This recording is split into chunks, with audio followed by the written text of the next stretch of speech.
Good evening and welcome to Something to Talk About. We are so happy to be here again at King's Restaurant. Thank you all for joining us tonight. It is a special night for me because we have snagged the interview of the year. We're going to be speaking with Rear Admiral Babette Bolivar. Hopefully we can call her Bet by the end of the interview. But she is the U.S. Pacific Command representative on Guam, otherwise known as the New Lady. And she's got a little bit of Filipino blood and a whole lot of Navy. She's just like us. We'll find out what she's all about coming up. Welcome.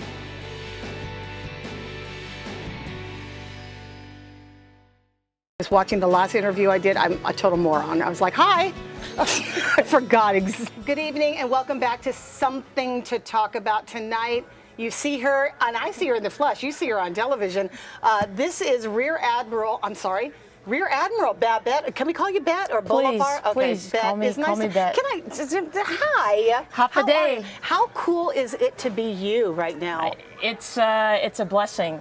So it's been an amazing ride these last couple of weeks, and the people of the region have embraced me, and certainly the people of Guam have extended their warmth to me as well. So it's been quite the ride, and you know, every day I wake up and it's just a blessing. So you have been to Guam before. This is not foreign territory to you, right? No, ma'am. I've the last time I was here, it was kind of a touch and go. It was in 2010, but then before that, in 2008, my nephew actually graduated from here. My kid brother was a senior chief stationed on USS Frank Cable, and we had a family reunion here on the island. Oh, you came here for personal reasons. For 2008. You weren't auditioning for the job or anything? Oh, no, ma'am. Had no idea. You know what? If you call me ma'am, I'm going to call you ma'am. Okay. All right, so let's start. All right. Yes, ma'am. Okay, yes. You know, everyone has been talking about you for a while now. And welcoming this opportunity to sit down and talk. They say, you know, she's the first female to have command of this region. And I was saying, you know, I'm kind of less impressed by the female part of it than I am about your whole career accomplishments, which I think is far more impressive than the fact that you're a woman. We just do this anyway. We do this. Yes, absolutely. We're just women. That's like incidental. We rock. Right? Yes, absolutely. So is it, how is that? You know, when people come up to you, you're the first woman, like you walked on the moon for the first time. Is it? You know, I think it's neat to be able to be the first woman to do this or to do that.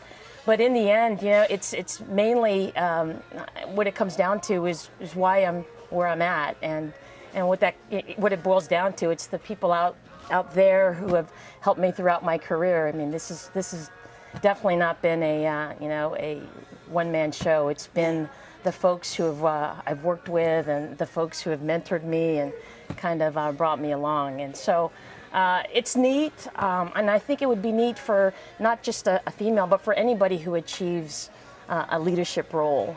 So whether that's a CO of a ship or a dive unit or even a base or a command, to achieve that it's a cool thing. So it's a cool thing for anybody who can do that. So I feel the same way. Well, I was reading, you know, I had to do some research on you because there's a lot of acronyms in the Navy. And so I was trying to like break through all of the barriers, the English barriers, and I couldn't get through it. I know that you're probably okay. I couldn't get through it. No, it was because the list was so long. I didn't know what to zero in on. Okay. I was kind of impressed about the whole Hall of Fame diving. Oh.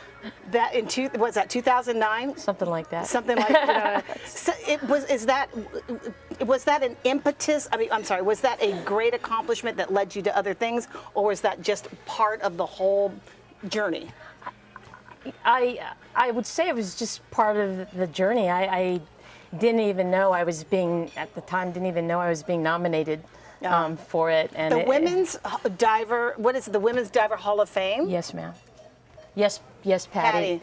and how do you get a gig like that? So you got to dive. Yeah. You got to do that, and then every year the Women's Diver Hall of Fame, they ask the members to nominate those women divers who made a difference or have done something to make an impact on diving as a whole. So those nominations go up, and then there's a little bit of a board that goes on, and then the selectees get picked, and voila, There you are. There yes, you are. ma'am. Is it? Let's start from the very beginning of your career. You've got sort of Navy blood running through you anyway. I do, yes, ma'am. If you started, I mean, you from birth. I mean, your father was in the Navy. Yes, And yes. he's- So my dad, it's really because of him that I'm here, at least through the uniform on. So Dad is a retired chief in the Navy, and when we were growing up, he would always, occasionally take me to work and all of that, and I would. I mean, if you opened the dictionary and looked under Navy, that would be, I would say I'd want my picture in it. I mean, Were you under a desk for a lot of years you were growing up?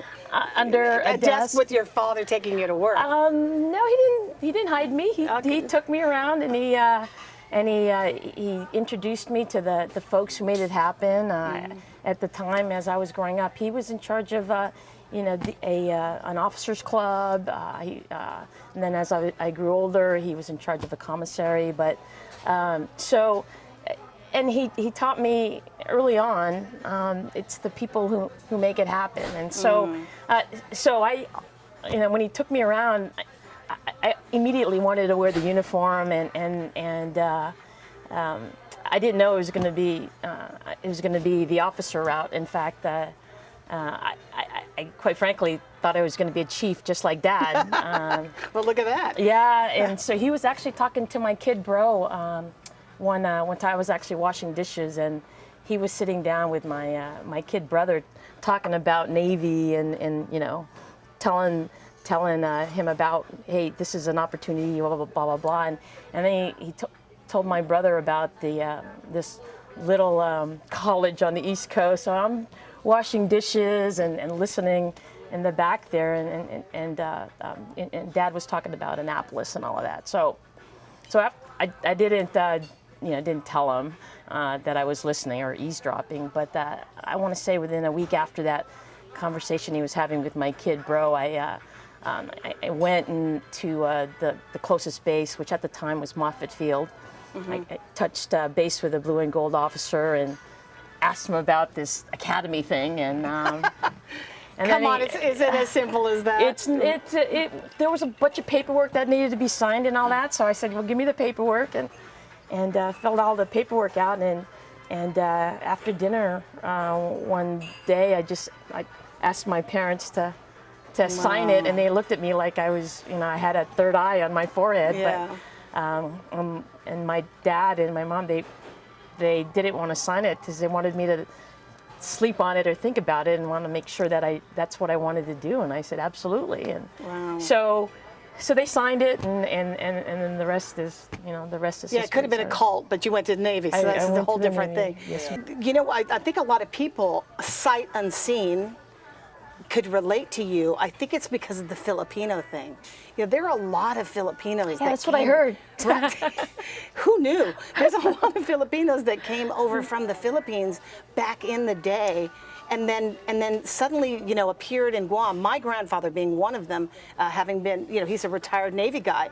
But during those days, I mean, he was born in 1900, so oh my gosh. It was like 1918 where he joined the Navy from the Philippines, and they had the jobs for them was pretty much in the kitchen, and I think we have some of the best Navy silverware.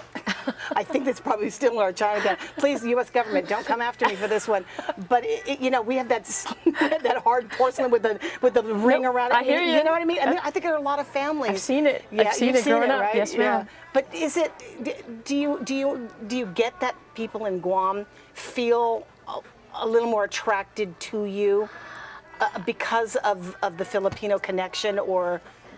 If it's that, You'll take it. I'll take it. Yeah. It's I'm that's where my family's roots are, and certainly proud to represent. Proud to represent that the region as a whole, but certainly am honored to be called their own, and it's really kind of a neat thing. And mean, I look forward to talking with other people because my Tagalog, I can speak it, but it's really kind of broken. And they'll take it. I yeah, think they'll exactly. take it, right? The more I talk to them, and the more they talk to me, and it'll be polished hopefully by the end of my tour. Yeah. As far as my Chamorro, my extended family is. They already got you on They got that? me on it. And you got my Chamorro 101 lessons. What did you get so far? In the short time you've been here, what do you? Sizus Masi, you got that one? Sizus Masi. Okay. Half a day. Oh yay. Half a day.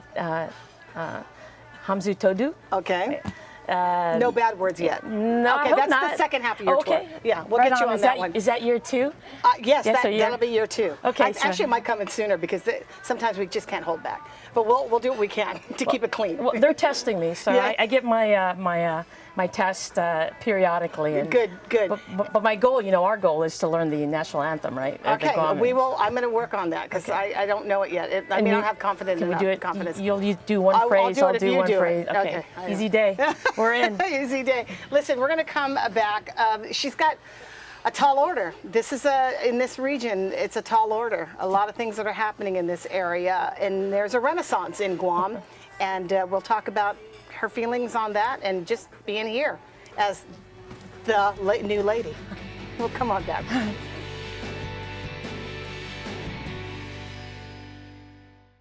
Come on back. All right. Sizus Masi. You're welcome. Thank you. Okay, welcome back to Something to Talk About. We're here with Rear Admiral Bet Bolivar. She's the new lady in charge of everything. Was that kind of daunting when they told you that? I mean, this is a huge area. Asia Pacific is really important to the United States right now. Yes, ma'am. It's it's overwhelming. It's just overwhelming to know that I have 4 bosses out there, Yeah. and the fact that we're out here in the Pacific and with the whole rebalance and pivot to the Pacific, it's a big deal, and I'm still learning, and hopefully, and I'm confident with the help of my team. I hope to be a full-up round here on everything about this area in the next month or so. Yeah. Guam, we've been talking about this, and people probably are tired of hearing me say that this is a renaissance for Guam. I mean, the last time we had to rebuild, with the forces of the U.S. Defense Department was back after World War II when everybody was recovering.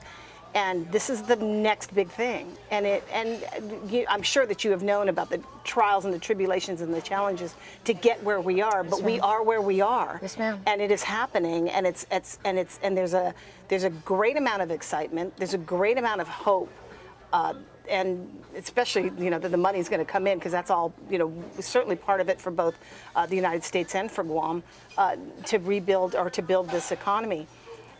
It's exciting times. It is an Absolutely. exciting Yes, time, ma'am. and I think that you're coming in I think you're coming in a pretty good place because it's in the aftermath. It feels Yes, like ma'am. it's the aftermath of what's happening. No matter what has happened, we're moving ahead, and things are going. Yes, Things are ma'am. going where There's they are. certainly some momentum out there, and Yeah. I'm glad to be a part of it. And like I said, I think we have the team in place. We have the openness of the community. We're listening to them, but I think as one Guam, one family, this is going to be pretty exciting coming up. Well, of all the places you've been, Northwest region the most recently, right? Yes, ma'am. How do you compare the two, where you were, or in any base that you've been, where there is a need really to engage with the community? It's on the mainland. You have a military installation. It's a military installation. People largely are unaffected in the local community. In here, it's a big deal. Fence, no fence, that's a big deal. Explain to me My the thoughts difference. on that? Yeah. Well, I think it's important, regardless on whether it's in a setting of an island or a region-based fence line, no fence line. Engaging with the community is absolutely key to accomplishing our mission. I mean, without the community support, the mission becomes more challenging. So being able to be transparent and being able to to ensure that the community knows what's going on inside and outside the fence line from a military perspective I think is important. And my last region, it was the same thing. I mean, that was one of the things, community, there was, security, stewardship, and community were our taglines. And so being able to engage in the community is key. Yeah. And I think that if we continue to focus on, making sure that we're one Guam, one team, it's going to be easy and more pleasant for everybody. Yeah. So.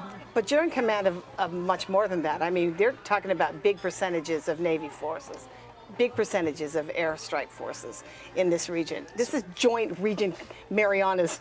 It's a little different than COMNEF-MAR.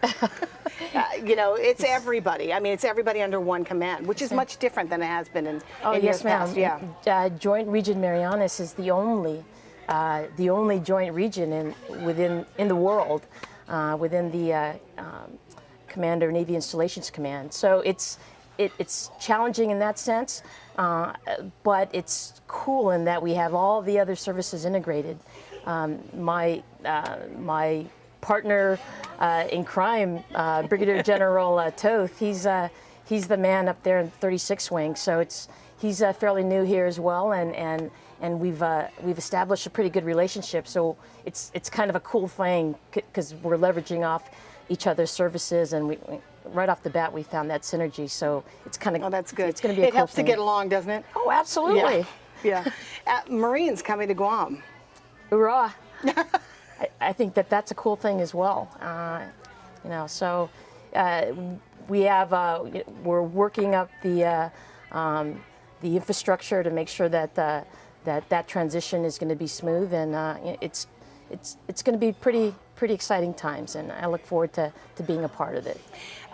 Admiral French was here just recently, and he had, honestly, it's like he gets this little twinkle in his eye when he talks about you. I've read things that he has said about you, I think in a change of command ceremony right before you got here, and then he's come here to be the guest speaker for the change of command between you and Admiral Tillman Payne. He sounds like a big fan of yours. He rocks. He rocks. What a great leader, a great mentor.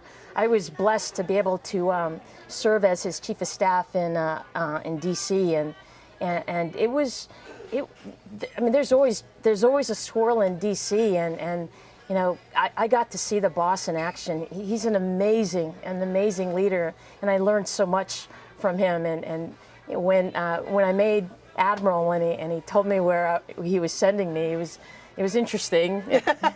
And then when the orders came up to come here, that was interesting too when he told me. And so, did he give you any advice? He gives advice to every region commander who rolls out to their regions. And for me, I asked him. I said, "What are my marching orders? So what do you want me to do? What should I focus on?" And it was the coolest thing. He basically told me, "Bet you know this. Do what you need to do, and you know how to do it." And it was kind of neat knowing that I had his trust and confidence. And I mean, it doesn't hurt to have his trust and confidence. Awesome. The guy is in control of all of the Navy installations, and how many 55,000 personnel. And speaking of, Guam has a pretty big federal civilian workforce here. Probably a bigger workforce than any workforce industry on the island. It's a big deal. I think that a lot of the local people who are working for, in civil service, in jobs on the military bases or in service for Defense Department, we're kind of concerned about the changes, and there's a lot of downsizing, and there's a, streamlining. I don't expect you to say, let's protect all the jobs, in Guam. But how do you address the workforce on Guam, the federal civilian workforce? I think it's important. I think the whole federal civilian workforce, I think they need to know that they're key to our mission. The fact that we're able to keep them, and that there's continuity in that aspect of our organizations. with the military, we come and go every few years, but the anchor and the knowledge and the expertise lies within the civilian workforce, and they're key, because when you get a newbie who comes in, all you have to do is refer to the person there, and they will ensure that you know exactly what challenges lie ahead, as well as what you need to know to do your job. So I would say that it's neat to be able to have the majority of the workforce civilians. They're the anchors. Yeah, they are. Yeah, for sure. So. I get that for sure. I have to ask you that about the in addition to the community relationships, Admiral French said in an interview, and then when he addressed the employees up at Naval Base Guam, sailors up there as well, he said, "Get outside the fence." Absolutely. And I think that he speaks of that from total experience, because he's been there, done that.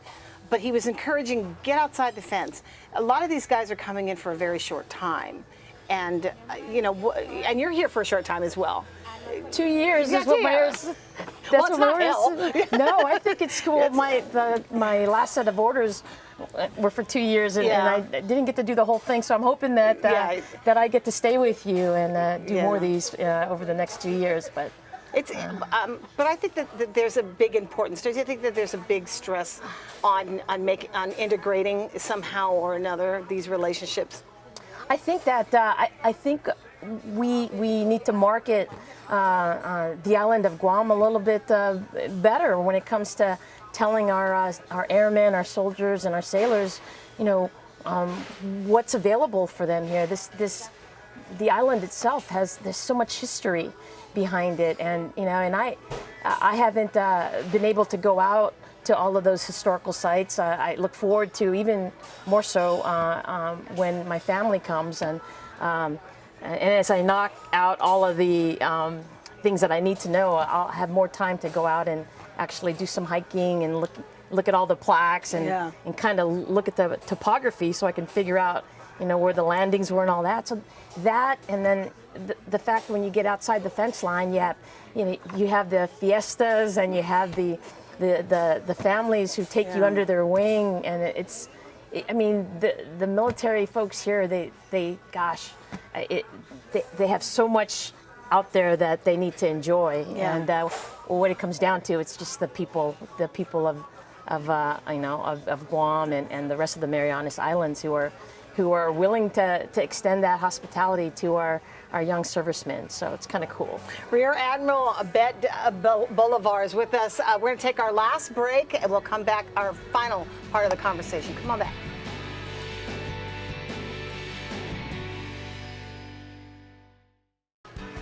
Oh my God, are we done yet? Are you all right? She's like, I know. Thank you for joining us on Something to Talk About, and thank you to the hospitality of King's Restaurant. We've had a wonderful time, and you're more than welcome to join us down here. Grab a bite to eat as we're taping. We're so happy to be here, and we're so grateful that they've given us a nice little spot to be comfortable. Our conversation tonight, Rear Admiral Bet Bolivar. She's it's been a pretty enlightening past several minutes. I appreciate you coming down here. Honestly, I didn't even know if I was going to score this interview. I actually have been dogging your PAO office for about 2 months, saying, I got to get her first. I got to get her first. I got to get her first. You won. I did. Yay, me. That's awesome. Yay, me. Right on. It's really cool that you are open to all of the relationships, and there's a lot of history. There's certainly a lot of military history here. And when you said that the local families, open their arms, we're so patriotic in Guam, and we're built on so much of that. Here and there you'll find people who are resistant, and for some reason, these are big changes that are taking place in Guam, and they're happening with or without. But I think that the relationships that we have with the military community is important to making sure it's all good, that everybody gets whatever they want, and it's tough. It's tough, and I'm sure that you can appreciate. I do. Yeah, I do. And gosh, in the short time I've been on the island, I mean, when I walk around, everyone is served. Or at least the majority of folks I've talked to. So you're absolutely right. I mean, what what a very patriotic place to be, and I thank the veterans, the people who have served, who are currently serving, and it's boy. Well, is there anything that you want to do differently, or there's anything that you have your sights on? You said, what are my marching orders? Is there anything that you personally would like to do? I think I would like to basically piggyback off on what Admiral Payne. I mean, he did a great job leading the region. So I want to make sure that I continue that steady strain, and make sure that we have a great relationship and partnerships, not only inside the fence line with our fellow services, but also with the community. So I want to be able to have that openness and make them an integral part of my family. They've already done that, so I just need to keep pressing ahead and making sure that we pursue that. Well, we have a lot of events out in the community. I'm sure we're going to catch you around. Yeah. It's been really, really nice to meet you. You are everything they said you were, by the way. That's awesome. Isn't that nice? Your whole staff was saying you are everything that you are, that you presented yourself, and that's refreshing. Oh, thanks so much. They're my family, and now so are you. Yay! It's us. Thank you. All right. Hey, listen, we're going to come back next week for something to talk about, a whole brand new guest, a whole brand new show. We appreciate you stopping by tonight. Don't forget, King's Restaurant is the place to be. Thank you. Thank you, Admiral. Appreciate Thank you, ma'am. You're awesome. Thank you, ma'am. Thanks. All right. We're good. Thanks. Can I go to sleep now? Yes, I know. Honestly, can I have a drink? Lord have mercy. Want some tea? Yeah. So do you want some tea? How do you take it? This is actually great.